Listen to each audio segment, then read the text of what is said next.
Hello and welcome to this lecture. आज के इस लेक्चर में हम देखने वाले हैं एरेज और उसके टाइप्स के बारे में। पिछले लेक्चर में हमने देखा था स्कैनर क्लास, यानी कि यूजर की मदद से आप किस तरह से वैल्यू को रिट्राइव कर सकोगे। ठीक है, तो चलिए अब हम आज के लेक्चर में देखेंगे एरे क्या है और उसके कई सारे टाइप्स हम किस तरह से जावा के अंदर इम्प्लीमेंट कर सकेंगे। ठीक है, तो सबसे पहले मैं यहाँ पर एरे की डेफिनेशन लिखूंगा। What is array? एरे आप किसे कहोगे? तो एनी अदर लैंग्वेजेस की तरह ही यहाँ पर भी डेफिनेशन की सेम ही रहेगी, कलेक्शन ऑफ वैल्यूज। एरे यानी कि मल्टीपल वैल्यूज का एक कलेक्शन होगा। ठीक है, लेकिन but all values are same data type. ठीक है, जितनी भी वैल्यूज का आप कलेक्शन बनाओगे वो सभी वैल्यूज का कलेक्शन किसी एक ही सेम डेटा टाइप के अंदर होना चाहिए, उसी को हम कहते हैं एरे।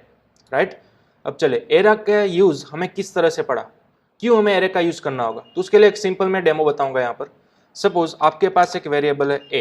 ठीक है, अब ए की इनिशियल वैल्यू आपने रख दी है 5। ओके, चलिए अब अगर मैं इसको प्रिंट कराना चाहता हूं system dot out dot println की मदद से, तो हम कुछ इस तरह से करते थे। Right, system dot out dot println और वेरिएबल का नाम ए। चलिए अब इस प्रोग्राम को हम यहाँ पर करेंगे सबसे पहले compile javac oops dot जावा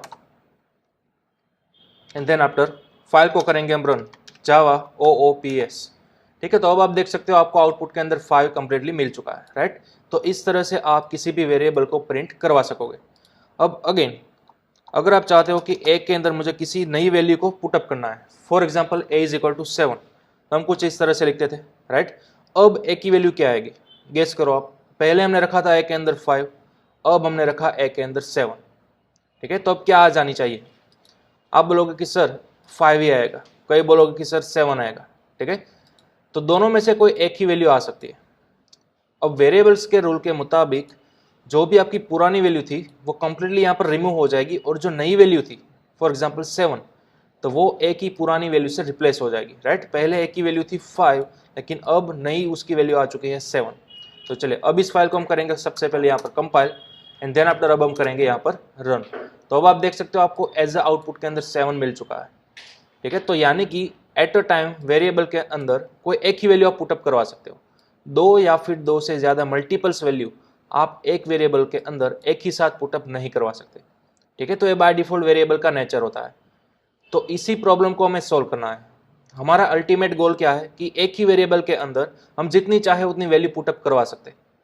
ठीक है, यही हमें करना है, तो इसलिए हमें एरे की नीड पड़ती है, क्योंकि एरे की डेफिनेशन ही वही है। देखिए, कलेक्शन ऑफ वैल्यूज। राइट, आप एक से बढ़कर मल्टीपल वैल्यूज किसी एक वेरिएबल के अंदर स्टोर करवा सकोगे, तो उस पर्टिकुलर वेरिएबल को हम बोलेंगे एरे। ठीक है, तो देखिए किस तरह से हमें प्रिंट करवाना है, या फिर किस तरह से सबसे पहले तो हम उसको बनाएंगे। तो सपोज मेरे पास कई सारी वैल्यूज है, फॉर एग्जाम्पल 3, 5, 8, 1 एंड 4। ठीक है, इन सभी वैल्यूज को मुझे किसी एक वेरिएबल के अंदर पुटअप करना है, तो हम किस तरह से करेंगे? तो सबसे पहले को इनको हमें लिखना होगा कर्ली ब्रैकेट्स के अंदर।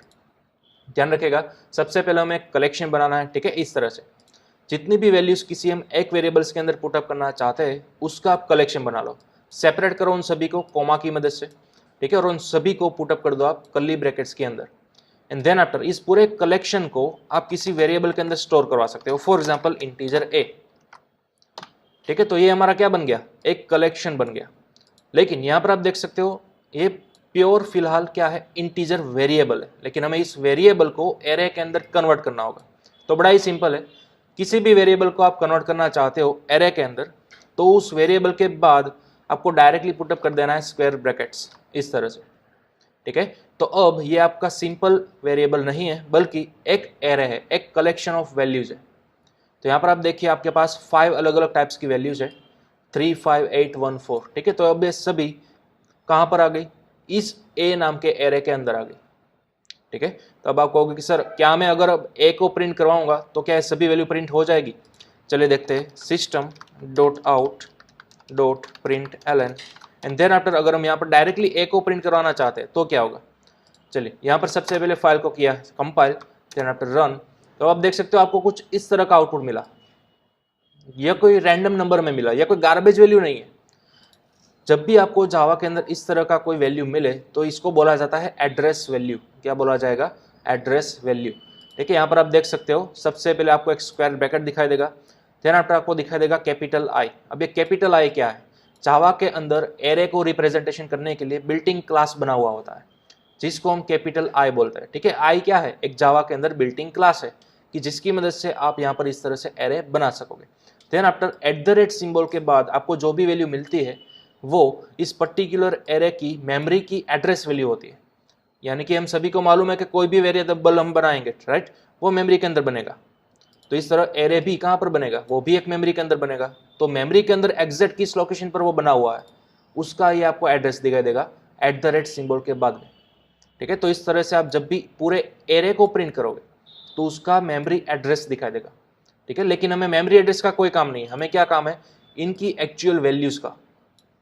तो ये हम किस तरह से प्रिंट कराएंगे? तो देखिए, सबसे पहले तो कोई भी प्रोग्रामिंग लैंग्वेज हो उसके अंदर इंडेक्स वैल्यू होती है। जब भी अगर हम एरे की बात करेंगे, ठीक है, तो उसके अंदर क्या होती है? उसकी इंडेक्स वैल्यू।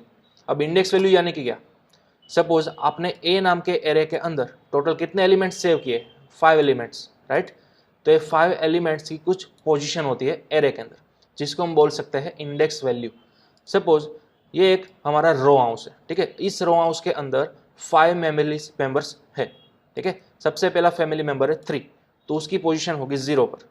देन आफ्टर 5 तो उसकी होगी 1 पर। Then after 2, 3 and 4 gradually increase हो जा रही है। ठीक है, अगेन ये एक आपकी सोसाइटी या फिर एक रो हाउस बोल सकते हो। चले फिलहाल हम इसको एक सोसाइटी की तरह एग्जाम्पल में देखते हैं। ये आपकी एक सोसाइटी है जिसका नाम है ए।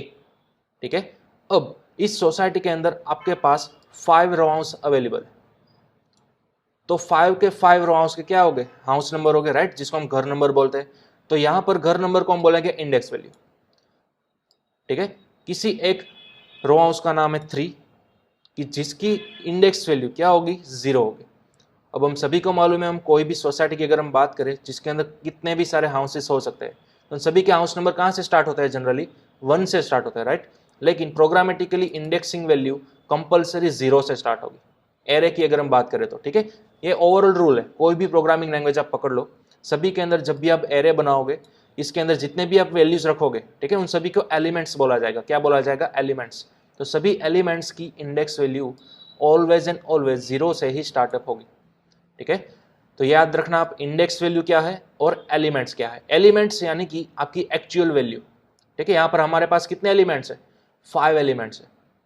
तो 5 एलिमेंट्स है तो 5 इंडेक्स भी होगी, लेकिन इंडेक्स कहाँ से स्टार्ट होगी? 0 से।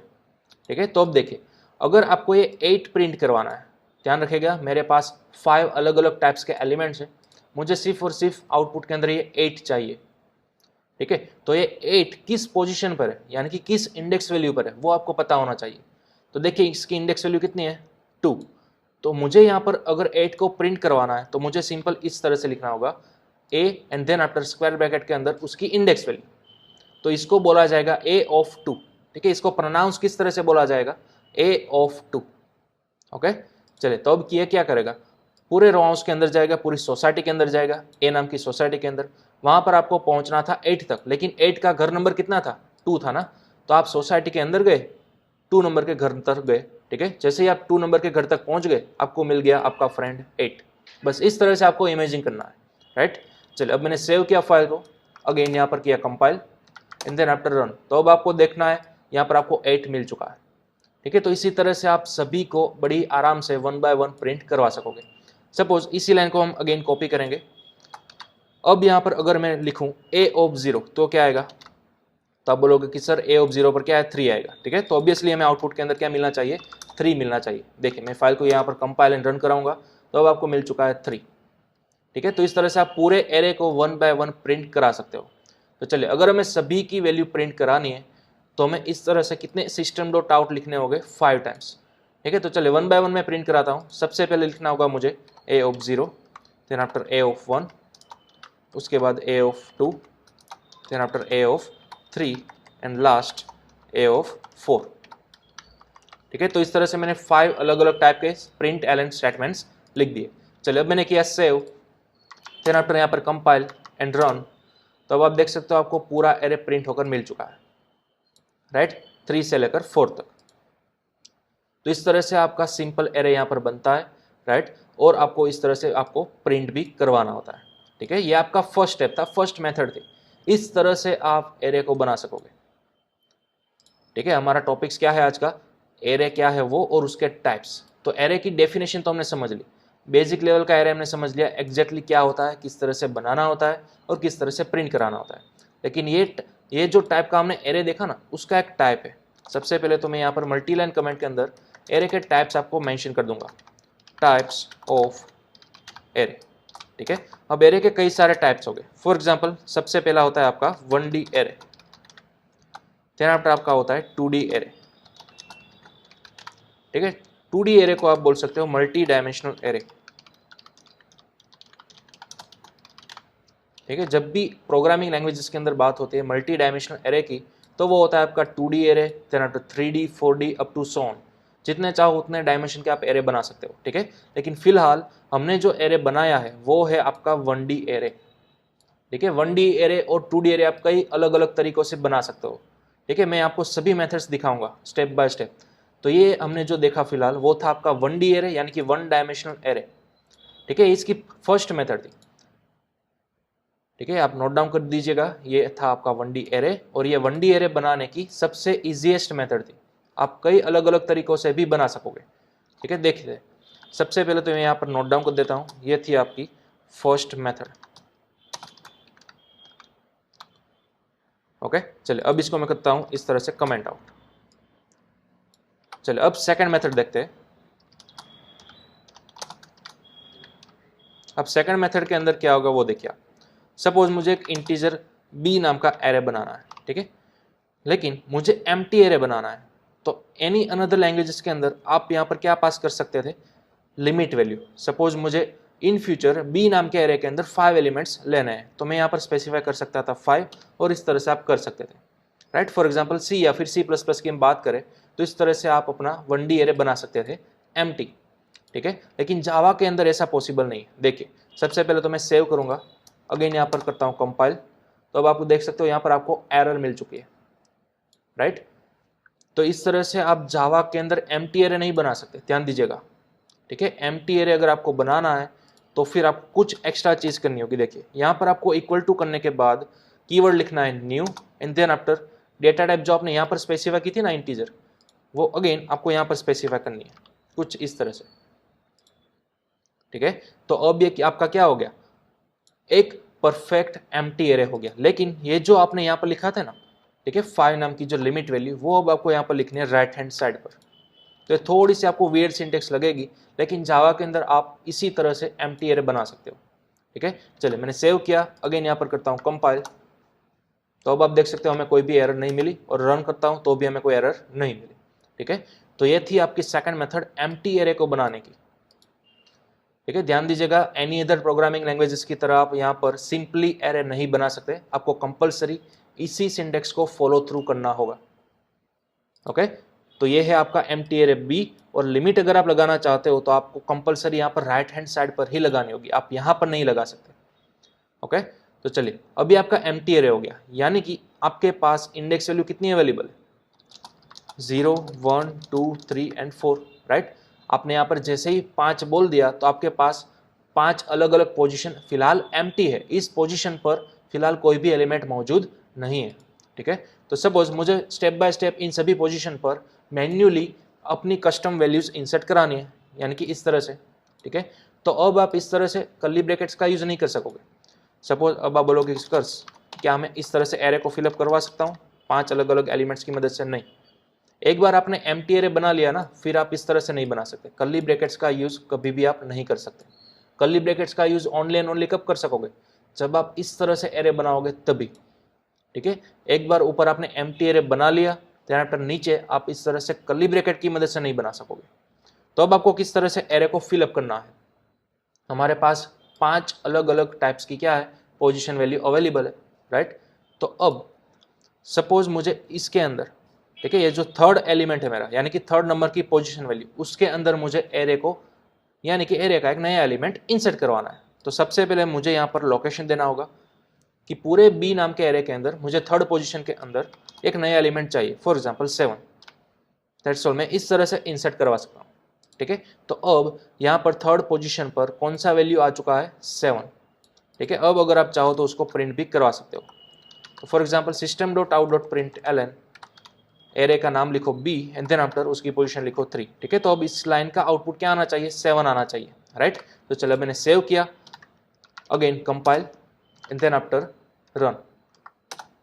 तो अब देख सकते हो यहाँ पर 7 देखने को मिल चुका है, राइट। चलिए फिर से मैंने किया कंपाइल देन आफ्टर रन, देखिए यहाँ पर आपको मिल चुका है 7। ठीक है, ओके। अब आप बोलोगे कि सर क्या हो अगर मुझे b ऑफ 1 प्रिंट करवाना हो। b ऑफ 1 को तो हमने फिलहाल क्या नहीं किया, असाइन ही नहीं किया ना, तो बाय डिफॉल्ट ये सभी वैल्यू क्या होगी, एम्प्टी होगी। शुरुआत में पांचों की 5 पोजीशन आपकी एम्प्टी होगी, तो जब भी एरे के अंदर एम्प्टी पोजीशन होगी वहां पर आपकी बाय डिफॉल्ट वैल्यू 0 होगी। कितनी होगी, 0। फिलहाल हमने ओनली इस वाली पोजीशन को ही फिलअप किया, थर्ड पोजीशन को, किसकी मदद से, 7 से। लेकिन अगर आप इस वाली पोजीशन पर मौजूद वैल्यू को प्रिंट कराना चाहते हो इस तरह से b ऑफ 1 की मदद से, राइट, तो वहां पर तो कोई वैल्यू मौजूद है ही नहीं, तो वहां पर बाय डिफॉल्ट आपको वैल्यू मिलेगी 0। ठीक है, चलिए कंपाइल किया मैंने, अगेन रन, तो अब आप देख सकते हो आउटपुट के अंदर आपको 0 मिल चुका है, राइट। चलिए again compile and then after run, तो अब आप यहाँ पर देख सकते हो 0। तो इस तरह से अगर पूरे पोजीशन के अंदर आपने कोई वैल्यू पहले से इंसर्ट नहीं करवाई तो उसकी बाय डिफॉल्ट इनिशियल वैल्यू क्या होगी, 0 होगी। ठीक है, तो एम्प्टी एरे सबसे पहले हमने बनाया था, मतलब कि इन पांचों पोजीशन की वैल्यू क्या थी, 0 0 0। ओके, हाँ, अगर आपने कुछ इस तरह से कस्टम इंडेक्स पर मौजूद वैल्यू नहीं रिप्लेस कर दी 7 की मदद से, तब सिर्फ और सिर्फ उसी इंडेक्स पर मौजूद वैल्यू आपकी बदल जाएगी 7 की मदद से, राइट। बाकी सभी पोजीशंस वो क्या कंटेन करती होगी, 0 वैल्यू। ठीक है, तो वो आपको चीज़ ध्यान में रखनी होगी। ठीक है, तो ये थी आपकी सेकंड मेथड एरे को बनाने की।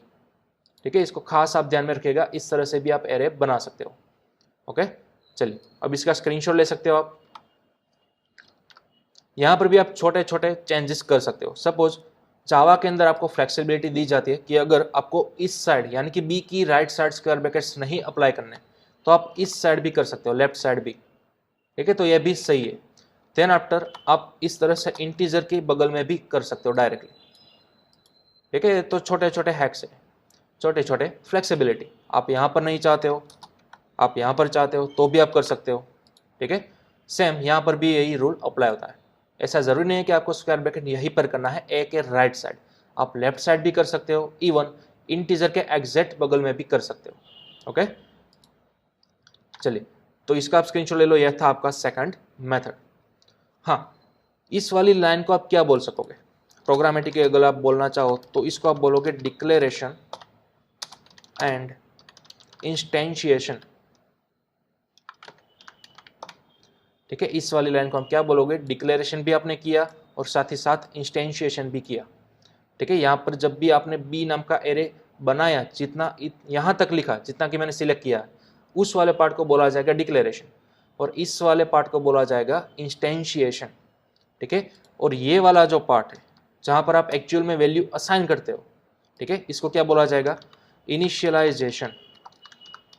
ध्यान रखिएगा, अगर एरे के अंदर कोई भी आप वैल्यू इंसर्ट करवाते हो तो उस इवेंट को बोला जाएगा इनिशियलाइजेशन। ओके, तो ये चीज़ भी आपको ध्यान में रखनी है। तो आप बोलोगे कि सर इस वाली लाइन को आप क्या बोलोगे, यहाँ पर तीनों चीज़ मिक्स है, यहाँ पर आपका इनिशियलाइजेशन भी हो रहा है, ठीक है, और साथ ही साथ क्या हो रहा है, सबसे पहले तो डिक्लेरेशन एंड इंस्टेंशन भी हो रहा है। तो सबसे पहले जब आपने ये किया तो बाय डिफॉल्ट वो हो गया डिक्लेरेशन, राइट। लेकिन जब आपने इस तरह से वैल्यू असाइन करने की ट्राई की तो सबसे पहले तो वो हो गया इंस्टेंशिएशन, देन आफ्टर वो हो गया इनिशियलाइजेशन। ठीक है, तो यहाँ पर तीन चीज़ एक ही साथ एक ही लाइन के अंदर हो रही है। लेकिन यहाँ पर सबसे पहले डिक्लेयर किया, देन आफ्टर आपने इंस्टेंशिएट किया एंड देन आफ्टर आपने इनिशियलाइज किया। ठीक है, तो ये दोनों मेथड्स के अंदर डिफरेंस था। ठीक है, इसको भी आप स्क्रीनशॉट ले लो। ये जस्ट प्रोग्रामेटिकली एक वर्ड्स है, सिनोनिम्स है, ठीक है, जो कि आपको याद रखने हैं। ओके, चलिए ये थी आपकी सेकंड मेथड। अब यहाँ पर आप सोचोगे कि सर क्या मैं सभी वैल्यू इस तरह से इंसर्ट ना करवाऊँ और अगर मैं स्कैनर क्लास का यूज़ करूँ तो क्या पॉसिबल है? यस, एग्जैक्टली पॉसिबल है। यहाँ पर आपने बी नाम का एरे पूरा का पूरा एम्प्टी बनाया था। नो डाउट आप इस तरह से स्टेप बाय स्टेप पूरे एरे को फिलअप कर सकोगे। बी ऑफ 0 के अंदर कोई वैल्यू डाल दो, बी ऑफ 1 के अंदर, 2 के अंदर, 3 के अंदर और 4 के अंदर। तो यहाँ पर आपको ये वाली चीज़ 5 बार लिखनी होगी, दैट्स ऑल। ठीक है, तो आपने डायरेक्टली इक्वल टू कराते तो डाल ही सकते हो, लेकिन आप यूज़र के थ्रू वैल्यू मंगा कर भी क्या कर सकते हो, रिट्राइव कर सकते हो, एरे को फिलअप कर सकते हो। ठीक है, तो वहाँ पर आपको यूज़ करना होगा स्कैनर क्लास। ठीक है, चलिए तो मैं वो भी आपको बता देता हूँ। सबसे पहले स्कैनर क्लास को आपको क्या करना होगा, ऑब्जेक्ट बनाना होगा, right. For example s in is equal to new scanner and then after brackets के अंदर आपको क्या लिखना होगा, सिस्टम डॉट इन। ठीक है, लेकिन मेक श्योर स्कैनर क्लास आपने ऊपर क्या करवाया हो, इंपोर्ट करवाया हो, राइट। चलिए अब हमारे पास ऑब्जेक्ट बन चुका है, तो पूरे प्रोग्राम के अंदर अब हम इस ऑब्जेक्ट की मदद से पूरा इनपुट ले सकेंगे। ठीक है, फिर चाहे वो इंटीजर हो, डबल हो, वॉटेवर। तो चलिए यहाँ पर हमारे पास ऑलरेडी बी ऑफ 3 की वैल्यू तो अवेलेबल हो ही चुकी है, राइट, मैन्युअली इंसर्शन करवाया। लेकिन अब मुझे वेरिएबल की वैल्यू कहाँ से चाहिए, यूज़र के थ्रू चाहिए। तो सपोज बी ऑफ 0 की वैल्यू यानी कि फर्स्ट एलिमेंट मुझे यूज़र के थ्रू रिट्राई करना है। तो यहाँ पर सिंपल हम क्या करेंगे, नेक्स्ट इंट, राइट, यूज़र को ही हम पूछ लेंगे कि आपको बी ऑफ 0 की वैल्यू क्या चाहिए वो, और इसी तरह से आप रिपीट करवा सकते हो सभी की वैल्यू। ठीक है, चलिए तो फिलहाल हम इतना रखते हैं, बी ऑफ 0 की वैल्यू। देन आफ्टर हम सबसे यहाँ पर प्रिंट करवाएंगे बी ऑफ 0 की मदद से, then after B of 1, then after B of 2, then after B of 3 and at last B of 4। ठीक है, चलिए मैंने सेव किया। देन आफ्टर हम करेंगे यहाँ पर कंपाइल एंड रन। तो अब देखिए आप यहाँ पर आपका यहाँ नेक्स्ट इंट चल रहा है। ठीक है, तो सपोज मैं यहाँ पर वैल्यू इंसर्ट करवा रहा हूँ 9, देन एंटर। तो आप देख सकते हो आपको बी ऑफ 0 से बी ऑफ 4 सभी वैल्यूज पांचों की 5 वैल्यू मिल चुके हैं। देखिए यहाँ से सबसे पहले आ चुका है 9, देन आफ्टर 0 0 7 0। तो ये जितना भी पोर्शन मेरे यहाँ पर सिलेक्ट किया है वो है आपका कंप्लीट एरे। लेकिन ध्यान दीजिएगा बी ऑफ 0 की वैल्यू जो हमने यूजर के थ्रू अभी भी इंसर्ट करवाई 9 वही आ चुके हैं सक्सेसफुली। बी ऑफ 3 की वैल्यू 7 है, यहाँ पर ये आप देख सकते हो, लेकिन बाकी की बची 3 पोजीशन हमने वैल्यू रिट्राइव नहीं करवाई थी, तो वहाँ पर बाय डिफॉल्ट उसकी वैल्यू क्या आ चुकी है, 0। ठीक है, तो मतलब कि हमारा पूरा एरे सक्सेसफुल यहाँ पर रन हो रहा है, राइट। तो चलिए इसको भी आप स्क्रीनशॉट ले सकते हो, रिट्राइव कर सकते हो। और हाँ, यहाँ पर आप अगर इस तरह से नहीं लिखना चाहते स्टेप बाय स्टेप, तो आप बड़ी आसानी से फॉर लूप भी घुमा सकते हो, राइट। हमने ऑलरेडी फॉर लूप देख ली थी प्रीवियस सेशंस के अंदर। तो यहाँ पर इन सभी लाइन को लिखने के बजाय मैं क्या करूँगा, एक सिंपल फॉर लूप घुमा दूंगा। चलिए तो मैं यहाँ पर एक वेरिएबल क्रिएट करूँगा integer I is equal to, अब हमें डिसाइड करना है कि कहाँ से कहाँ तक मुझे फॉर लूप घुमानी। तो हम सभी को मालूम है जब भी हम एरे क्रिएट करते हैं, ठीक है, यहाँ पर 5 का, तो हमारे पास 5 पोजीशन अवेलेबल हो जाती है 0 से लेकर 4 तक। तो बस वही तक हमें लूप घुमानी है, 0 से स्टार्ट करना है, आई लेस और equal to 4 and then after I plus plus. ठीक है, तो अब आप यहाँ पर क्या करवा सकते हो, system dot out dot print L, ठीक है, बी की वैल्यू को प्रिंट करवा सकोगे। लेकिन अब सवाल ये आता है कि बी के अंदर यहाँ पर ब्रैकेट्स में आप क्या लिखोगे। ठीक है, यहाँ पर आपको सबसे पहले 0 चाहिए। ठीक है, अगर मैं यहाँ पर 0 लिखता हूँ तो ओनली बी ऑफ 0 की ही वैल्यू यहाँ पर प्रिंट होगी आउटपुट के अंदर। अगर मैं यहाँ पर बी ऑफ 1 लिखता हूँ तो आउटपुट के अंदर ओनली बी ऑफ 1 की ही वैल्यू प्रिंट होगी। लेकिन हमें तो सभी चाहिए ना, 0 चाहिए, सबसे पहले 1 2 3 एंड 4। तो वो सभी वैल्यूज आपको देखिए हमने यहाँ पर स्टोर करवाई चुकी है आई के अंदर। तो आप यहाँ पर डायनेमिकली आई लिख सकते हो, बी ऑफ आई। तो अब क्या होगा, देखिए जब भी फर्स्ट टाइम लूप घूमेगी तो आई की वैल्यू कितनी आएगी, 0 आएगी। तो यहाँ पर क्या बनेगा आपका system dot out B of 0 बनेगा, राइट। तो सबसे पहले आपका system dot out println करेगा बी ऑफ 0 की value, then after I plus plus होगा। तो अब आई की वैल्यू कितनी हो चुकी है, 1 हो चुकी है, कंडीशन ट्रू पड़ रही है, राइट, 1 लेस और इक्वल टू 4 कंडीशन ट्रू। तो यहाँ पर आई की वैल्यू ऑटोमेटिक कितनी आ जाएगी, बी ऑफ 1 आ जाएगी। तो दूसरी बार जब लूप घूमेगी तब आपकी बी ऑफ 1 की वैल्यू प्रिंट होगी, और उसी तरह से आपकी आई की वैल्यू इंक्रीमेंट होगी 2 से 3 से और लास्ट 4 तक। ठीक है, तो इनडायरेक्टली सभी वैल्यूज आपकी प्रिंट हो जानी है, राइट। तो चलिए अब मैंने सेव किया फाइल को, अगेन फाइल को किया कंपाइल देन आफ्टर रन। तो अब सबसे पहले तो आपको बी ऑफ 0 की वैल्यू यूजर के थ्रू रिट्राइव करनी होगी, राइट। तो मैं यहाँ पर डाल रहा हूँ 4, देन एंटर किया तो देखिए पूरा एरे आपका परफेक्टली प्रिंट हो चुका है 40070। ठीक है, अगर आप चाहो तो यहाँ पर हॉरिजॉन्टली भी प्रिंट करवा सकते हैं, system dot out dot print then after simple space. ठीक है, तो चलिए मैंने सेव किया, सबसे पहले यहाँ पर किया मैंने स्क्रीन को clear, compile and then after run. चलिए यूज़र की मदद से मैं यहाँ पर इंसर्ट करवा रहा हूँ 5, देन आफ्टर आप देख सकते हो मेरी पूरी वैल्यू आ चुकी है एरे की 50070। ठीक है, तो इस तरह से भी आप पूरे एरे को क्या करवा सकते हो, प्रिंट करवा सकते हो, राइट। चलिए यहाँ पर फिलहाल हम स्कैनर क्लास का यूज़ नहीं करेंगे, डायरेक्टली ही आप यहाँ पर कोई भी वैल्यू इंसर्ट करवा दो, ठीक है। और यहाँ पर प्रिंट ln, और यहाँ पर ये मैं मिटा देता हूँ, ठीक है। चलिए अब मैंने किया save, again compile, then after run, तो अब देख सकते हो आपका पूरा एरे डायरेक्टली प्रिंट हो चुका है, ठीक है। तो चलिए इसका भी आप स्क्रीनशॉट ले लो।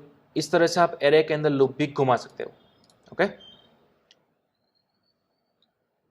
नाउ अब मुझे यहाँ पर 5 टाइम्स अलग अलग वैल्यूज देनी होगी, अदर मैं यहाँ पर एरर नहीं दूंगा या फिर वैल्यूएंट्स एल नहीं दूंगा, ठीक है। तो फिर बाय डिफॉल्ट जो मेरे एम्प्टी एलिमेंट्स होंगे उसकी वैल्यू कितनी आएगी, 0 आएगी, ठीक है। तो इनडायरेक्टली मुझे यहाँ पर पूरा एरे यानी कि हमारी जो लिमिट है ना 5, उन सभी की एलिमेंट्स की वैल्यू मुझे यहाँ पर किसी ना किसी तरह से देनी होगी, या तो इस तरह से इक्वल टू की मदद से, ठीक है, या फिर हमने अभी भी देखा स्कैनर क्लास की मदद से, ठीक है।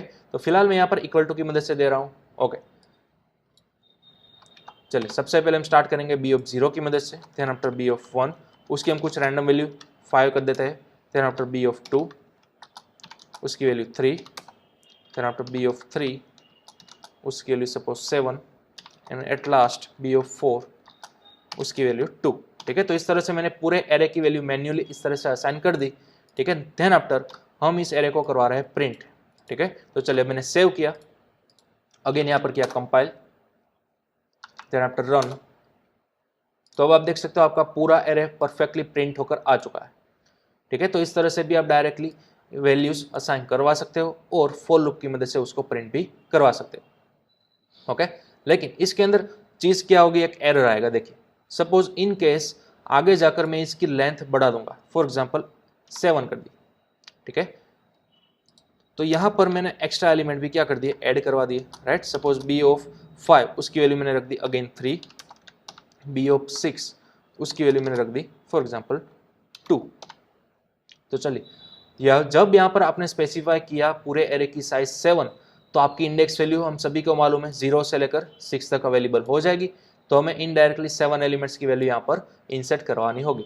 लेकिन आपने फॉर लूप तो कहाँ तक घुमाई थी, 4 तक घुमाई थी ना, तो आपके एलिमेंट्स कितने प्रिंट हो गए, 9 to 2 तक। ये बाकी बचे 2 एलिमेंट तो प्रिंट कभी भी नहीं हो गए, ठीक है। देखते हैं, सेव करवाया मैंने यहाँ पर, अगेन फाइल को किया compile and then after run, तो अब देखिए आप अगेन वही पुराना वाला आउटपुट आ रहा है, यानी कि आपने जहाँ तक फॉर लूप की रेंज को स्पेसिफाई किया था वहीं तक आपका पूरा एरे आएगा, ठीक है। बाकी बचे 2 एलिमेंट्स नहीं आएंगे। मतलब कि अगर आप अपनी एरे की साइज को मॉडिफाई करते हो, फिर चाहे उसको इंक्रीज करो या फिर डिक्रीज करो, तो हर बार आपको इस प्रिंट कराने वाली फॉर लूप के अंदर यहाँ पर आपको रेंज चेंज करने आना होगा।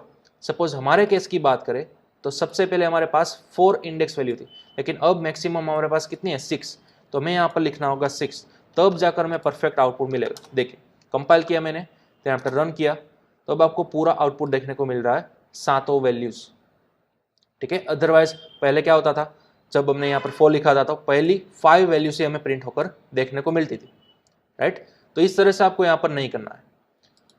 अब सपोज अगेन इन फ्यूचर में यहाँ पर एरे की साइज स्पेसिफाई कर दूँ 10, और अब मुझे यहाँ पर 10 एलिमेंट्स रिट्राइव करने हैं, तो अब अगेन आपको यहाँ पर तो करना आना होगा ना लेस और इक्वल टू 9, राइट। क्योंकि जब भी आपने एरे की साइज स्पेसिफाई की 10, तो आपकी इंडेक्स वैल्यू कितनी आ गई, 0 से लेकर 9 आ गई ना। तो इस तरह से लूप भी आपको कितनी घुमानी होगी, 0 से लेकर 9। तो ये बेस्ट प्रैक्टिस नहीं है। सपोज अगेन मैं यहाँ पर कर देता हूँ 5, ठीक है। अगेन मैंने यहाँ पर कर दिया इस तरह से, तो 5 हमने परफेक्टली एलिमेंट्स तो डाल दिए, लेकिन हमने प्रीवियसली क्या घुमाया था, 0 से लेकर 9 तक, तो अब मुझे एरर देखने को मिलेगी ना। देखिए सेव किया मैंने, अगेन कंपाइल किया एंड देन रन, तो देखिए 9 से लेकर 2 यानी कि ऊपर वाले सभी एरर तो प्रिंट हो गए, लेकिन आगे जाकर मुझे क्या मिला, एक एक्सेप्शन मिला, एक एरर मिली, ठीक है, कि इंडेक्स 5 आउट ऑफ बाउंड्स। तो इस तरह से आपको स्पेसिफाई करना होगा, जितनी आपने एरे बनाते वक्त साइज स्पेसिफाई की थी उसी हिसाब से आपको अपनी फॉर लूप की डेस्टिनेशन वैल्यू, इंडेक्स की वैल्यू प्रोवाइड करनी होगी, ठीक है। तो ये थोड़ा सा हमें हर टाइम क्या करना होगा, इस फॉर लूप को मॉडिफाई करने आना होगा यहाँ पर, ठीक है। तो हमारा अल्टीमेट गोल क्या है, मैं यहाँ पर डजंट मैटर साइज बढ़ाऊँ या फिर घटा दूँ, ठीक है। मुझे इस वाली फॉर लूप को कभी भी मॉडिफाई करना ना पड़े, इस तरह से मुझे कुछ ऑटोमेटिक फॉर लूप घुमानी है। तो यहाँ पर हम क्या करेंगे, डेस्टिनेशन की वैल्यू को, ठीक है, इनडायरेक्टली हमें क्या बोलना है यहाँ पर, एरे की लूप को 0 से स्टार्ट करो, 0 इंडेक्स से, राइट, और खत्म करो कहाँ पर, जितनी इस एरे की लेंथ है ना वहां पर। तो सपोज एरे की लेंथ कितनी है, 5 है ना, तो आप डायरेक्टली इस तरह से भी बोल सकते हैं 5। हाँ, यहाँ पर लेस और इक्वल टू करो तो आपको लिखना होगा 4, लेकिन अगर आप सिंपल लेस की मदद से करना चाहते हो, लेस देन की मदद से, तो आप डायरेक्टली यहाँ पर क्या करवा सकते हो, जितनी एरे की लेंथ है ना डायरेक्ट वही यहाँ पर पास कर दो, दैट्स ऑल। चलिए अब मैंने सेव किया, फाइल को किया यहाँ पर टर्मिनल को clear, again compile and then run, तो वही आपको पूरा आउटपुट देखने को मिलेगा 922। ठीक है, कुछ इस तरह से। तो इनडायरेक्टली हमें यहाँ पर ऑटोमेटिक क्या चाहिए, पूरे एरे की लेंथ किसी ना किसी तरह से मुझे यहाँ पर लानी होगी। तो जावा के अंदर आपको एक फैसिलिटी मिलती है, आपके एरे का नाम क्या है, देखिए बी है ना, ठीक है, तो आप डायरेक्टली यहाँ पर लिख सकते हो बी डॉट लेंथ, इस तरह से। ये जो आपका बी एरे है ना, उसके अंदर एक बिल्ट इन मेथड होती है लेंथ करके, ठीक है, प्रॉपर्टी बोल सकते हो, मेथड नहीं। बी की एक बिल्ट इन क्या होती है, प्रॉपर्टी होती है लेंथ, जो कि ऑटोमेटिक जितनी भी बी की आपने यहाँ पर साइज या फिर लेंथ स्पेसिफाई की थी वो यहाँ पर ऑटोमेटिक पुटअप कर देगा। आप यहाँ पर लिखो बी डॉट लेंथ या फिर लिखो 5, दोनों का मतलब एक ही है, ठीक है। तो ऑटोमेटिक यहाँ पर जो भी आपने स्पेसिफाई की थी, फॉर एग्जांपल 8 किया था, तो यहाँ पर आपको चेंज करना आना पड़ा ना 8, ठीक है। तो बजाय चेंज करने की बजाय आप यहाँ पर क्या कर दो, डायरेक्टली लिख दो फर्स्ट टाइम ही बी डॉट लेंथ। तो आपकी फॉर लूप कब तक घूमेगी, जब तक बी डॉट लेंथ की वैल्यू सही नहीं हो जाती तब तक, ठीक है। तो चलिए अब मैंने सेव किया, अगेन यहाँ पर किया कंपाइल, चलिए कंपाइल किया मैंने, अब किया रन, तो अब देखिए सेम हमारा वही आउटपुट आने को मिल रहा है, ठीक है। चलिए अब मैं इस लेंथ को बढ़ा दूंगा 7 की मदद से, और 2 एलिमेंट में अगेन ऐड करवा दूंगा यहाँ पर, suppose B of 5 and B of 6, ठीक है। वैल्यू आप वही की वही रख सकते हो। चलिए मैंने सेव किया, ध्यान दीजिएगा अब मैंने फॉर लूप को टच भी नहीं किया, ठीक है। चलिए again compile, then after run, तो अब आप देख सकते हो आपको परफेक्ट आउटपुट देखने को मिल गया। यानी कि अब आपको कभी भी फॉर लूप को मॉडिफाई करने यहाँ पर नहीं आना होगा, आपकी लेंथ डायरेक्टली कैचअप कर लेगा, कौन, बी डॉट लेंथ, यानी कि आपकी लेंथ प्रॉपर्टी, ठीक है। तो एरे के अंदर आपकी बिल्ट इन प्रॉपर्टी आती है बी डॉट लेंथ, इसका यूज आप बड़ी आसानी से इस तरह से कर सकोगे, ठीक है। तो चलिए इसका भी आप स्क्रीनशॉट ले सकते हो। ये था आपका सिंपल 1D एरे, ठीक है, किस तरह से डायनेमिकली आपको फॉर लूप घुमानी है वो, ओके। चलिए अब मुझे कुछ एक एक्स्ट्रा चीज करनी है, मुझे पूरे एरे में से जितने भी इवन नंबर्स है ना वही प्रिंट करवाना है, ठीक है। ध्यान दीजिएगा पूरे एरे के अंदर जितने भी इवन नंबर है वही प्रिंट करवाना है। तो सपोज मैं यहाँ पर कुछ चेंज करता हूँ, सपोज मैंने यहाँ पर कर दिया 4 और यहाँ पर कर दिया 8, ठीक है। चलो मैंने कुछ नया एरे बना लिया, तो सबसे पहले देखते हैं यह नया एरे सक्सेसफुली प्रिंट हो रहा है या नहीं। चलो मैंने कंपाइल किया, अगेन रन, तो देखिए पूरा एरे मेरा लेटेस्ट प्रिंट हो चुका है। अब मेरा गोल क्या है, मुझे इस पूरे एरे को प्रिंट नहीं करवाना, पूरे एरे के अंदर जितने भी इवन नंबर्स है सिर्फ उसी को प्रिंट करवाना है। तो यहाँ पर आप देखिए फॉर लूप के अंदर आपने डायरेक्टली बोल दिया है ना सिस्टम डॉट आउट, लेकिन अब आपको डायरेक्टली नहीं बोलना, एक इफ कंडीशन लगानी है।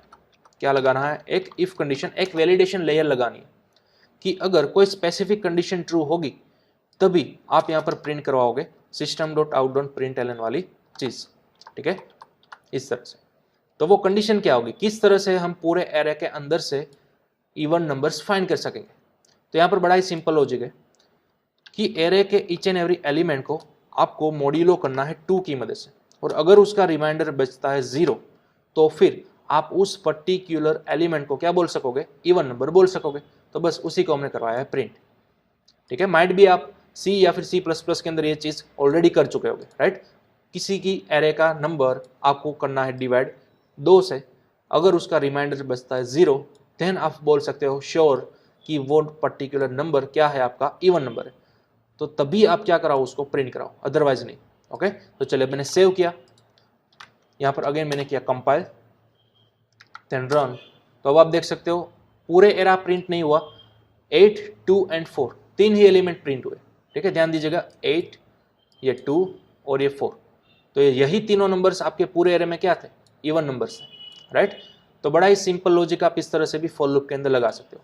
चलो इसी तरह से अगर आपको ऑड नंबर्स चाहिए तो आप यहाँ पर क्या करवा दो, नॉट इक्वल टू करवा दो, ठीक है, या फिर इक्वल इक्वल 1 करवा दो, कि अगर किसी भी एलिमेंट्स को आप 2 से डिवाइड करोगे, मॉड्यूलो करोगे, और उसका रिमाइंडर अगर 1 बचता है तो वो होगा आपका ऑड नंबर, ठीक है। तो चलिए मैंने सेव किया, अगेन यहाँ पर कर दिया कंपाइल देन आफ्टर रन, तो अब आप देख सकते हो पूरे एरे में से जितने भी ऑड नंबर्स मौजूद थे सिर्फ वही हमें देखने को यहाँ पर मिल रहा है, राइट। तो इस तरह से भी आप एरे को क्रिएट कर सकते हो और अपना कस्टम लॉजिक की मदद से अपनी इंटेंडेड वैल्यूज ला सकते हो। ओके, तो चलिए इसका भी आप स्क्रीनशॉट ले लो। तो बस ये था आपका सिंपल 1D एरे, ठीक है। इस तरह से आप दो मेथड की मदद से बना सकते हो। यहाँ पर आप इस तरह से बना सकते हो, ठीक है, या फिर आप इस तरह से भी सेकंड मेथड की मदद से भी बना सकते हो। अब गेस कीजिए एक नई चीज़, मैं आपको एक नई चीज़ थर्ड मेथड बताना चाहता हूँ। फॉर एग्जाम्पल यहाँ पर मैं लिखता हूँ थर्ड मेथड। क्या आप इस तरह से एरे को बना सकते हो? देखिए सपोज इंटीजर ARR, ठीक है, मैंने यहाँ पर ध्यान दीजिएगा इस तरह से किया, ठीक है, डिक्लेयर किया, जो कि पॉसिबल नहीं है, लेकिन इन फ्यूचर आगे जाकर क्या मैं इस तरह से कर सकता हूँ? सपोज 3, क्या ये पॉसिबल है? पहले मैंने किया सेपरेटली डिक्लेयर एंड देन आगे जाकर मैंने उसको किया इंस्टेंशिएटेड, ठीक है, मतलब कि एक एम्प्टी एरे बन जाना चाहिए जिसकी टोटल वैल्यूज होगी 3, ठीक है, यानी कि इंडेक्स वैल्यू हमें अवेलेबल हो चुकी है 0, 1 और 2, ठीक है। तो देखते हैं, सेव किया मैंने, अगेन फाइल को किया कंपाइल, देन आफ्टर रन, तो देखिए मतलब कि हमारा परफेक्ट इस तरह से भी एरे बन सकता है, राइट। तो चलिए हमने एम्प्टी एरे तो बना लिया, अब हम उसको करते हैं फिल। तो सपोज एरे ऑफ 0 के अंदर मैंने डाल दिया 78, एरे ऑफ 1 के अंदर मैंने डाल दिया 23 और लास्ट एरे ऑफ 2 के अंदर मैंने डाल दिया 90, ठीक है। तो इन सभी को मुझे क्या करवाना है? प्रिंट करवाना है, ठीक है। तो प्रिंट करवाने के लिए हमने ऑलरेडी यहाँ पर फॉर लूप बना कर ही रखी है, तो इसी को हम करेंगे यहाँ पर रीयूज, ठीक है। फिलहाल मैं यहाँ पर ये कंडीशन लेयर मिटा देता हूँ। ओके, चलिए अब मुझे यहाँ पर फॉर लूप ऑटोमेटिक घुमाने हैं, कहाँ तक? जितनी मेरे इस एरे की लेंथ होगी वहाँ तक। तो मुझे यहाँ पर सिंपल पुटअप करना है एरे डॉट लेंथ और यहाँ पर कर देना है एरे ऑफ आई, ठीक है। चलिए अब मैं इस वाली फॉर लूप को कर देता हूँ कमेंट, मल्टी लाइन कमेंट की मदद से। चलिए तो मैंने सेव किया, देन आफ्टर अब यहाँ पर करते हैं कंपाइल एंड लास्ट में रन। तो देखिए हमारा पूरा एरे भी परफेक्टली इस तरह से प्रिंट होकर आ चुका है, ठीक है। तो ये थी आपकी थर्ड मेथड। पहले आप सेपरेटली करो डिक्लेयर, देन आफ्टर आप उसको करो इंस्टेंशिएटेड एंड देन आफ्टर आप उसको कर सकते हो इनिशियलाइज्ड। इनिशियलाइज्ड करने के लिए आपके पास दो तरीके हैं, या तो इस तरह से मैन्युअली असाइनमेंट की ऑपरेटर की मदद से, या फिर सेकंड मेथड स्कैनर क्लास की मदद से, ठीक है। तो ये तीन मेथड हमने देखी, बस ये तीन मेथड आती है आपको एरे के अंदर, ठीक है। 1D एरे के अंदर आप इन तीन मेथड्स की मदद से पूरा परफेक्ट 1D एरे क्रिएट कर सकोगे, ठीक है। तो आई होप आपको ये एरे समझ में आया होगा, राइट। अब नेक्स्ट सेशन के अंदर हम देखेंगे 2D एरे, लेकिन तब तक मैं आपको कुछ एग्जांपल्स, कुछ होमवर्क्स यहाँ पर देना चाहता हूँ। देखिए यहाँ पर मल्टी लाइन कमेंट के अंदर आपको 1D एरे के रिगार्डिंग सभी यहाँ पर बताए हुए पॉइंट्स या फिर प्रोग्राम्स करके लाना है, ठीक है। तो यहाँ पर आप मेरे साथ नोट डाउन कर लो, write a program to get and print n numbers of array, ठीक है। आपको यहाँ पर क्या करवाना है? एक एरे बनाना है। चलिए थोड़ा सा यहाँ पर उल्टा हो गया है, write a program to get and print array of n numbers, ठीक है। ध्यान दीजिएगा यहाँ पर आपको क्या करना है, जब भी ये प्रोग्राम आप रन करोगे तो सबसे पहले आपको यूजर के थ्रू एक वैल्यू रिट्राइव करानी है। यूजर अगर बोलेगा 5 तो आपका एरे ऑटोमेटिक 5 की लेंथ वाला बन जाना चाहिए। देन आफ्टर वो पांचों एलिमेंट आपको यूजर के थ्रू क्या करवाना है? रिट्राइव करवाना है, ठीक है, स्कैनर क्लास की मदद से। सिंपल, थोड़ा सा आपको लॉजिक दौड़ाना है, ठीक है। ध्यान दीजिएगा, अगेन प्रोग्राम जैसे ही आप रन करोगे सबसे पहले आपको क्या करवाना है? एरे की लेंथ को यूजर के थ्रू रिट्राइव कराना है। अगर यूजर बोलेगा 15 तो आपका एरे ऑटोमेटिक 15 का बन जाना चाहिए और आपको इंसर्ट करवानी होगी अलग अलग 15 वैल्यूज और साथ ही साथ वो प्रिंट भी होना चाहिए, ठीक है। तो ये आपको पूरा डायनेमिक प्रोग्राम बनाना है स्कैनर क्लास को यूज में लेकर। ओके, चलिए second, write program to find sum of all elements in array, ठीक है। जिस तरह से आपने फर्स्ट नंबर के प्रोग्राम के अंदर एरे बनाया था उसी तरह से सेम टू सेम सभी प्रोग्राम जितने भी मैं यहाँ पर फिलहाल लिखूंगा, ठीक है, उन सभी के अंदर उसी तरह से एरे बनाना है डायनेमिकली यूजर के थ्रू ही वैल्यू को लेकर, ठीक है। जब वो एरे बन जाएगा तब आपको उस एरे के अंदर मौजूद सभी वैल्यूज का करवाना है सम, ये आपको सेकंड नंबर के टास्क के अंदर करना है। ठीक है, सम की मदद से मेरा मतलब क्या है, देखिए अगर आपने एरे बनाया है कुछ इस तरह से, ठीक है, 3 नंबर का एरे बनाया, तो इन तीनों का सम क्या होगा 14। ठीक है, तो आपको आउटपुट में लाना है सिर्फ और सिर्फ 14। ठीक है, ये तो मैंने जस्ट एग्जांपल दिया। आपने अगर कोई अलग अलग 7 वैल्यूज रिट्राइव किए तो उन 7 एलिमेंट्स का सम आपको फाइनल आउटपुट के अंदर लाना होगा। ठीक है, चलिए third, write the program to find average of all elements in array. ठीक है, पूरा एरे जो भी आपने लिया होगा उसमें से आपको पूरे एरे का एवरेज वैल्यू फाइंड करना होगा। तो हमने मैथमेटिक्सली ऑलरेडी हम सभी को मालूम है, ठीक है, कि एवरेज किस तरह से फाइंड करना है। जितने भी हमारे पास एलिमेंट्स है उसका सम करो, जितना सम हमें मिल जाता है उसको डिवाइड करो, किससे, पूरे एरे की लेंथ से। ठीक है, सपोज आपने एरे बनाया था 5 एलिमेंट्स का, तो उन 5 एलिमेंट्स का आपने सम कर लिया, देन आफ्टर आपको डिवाइड करना है 5, दैट्स ऑल।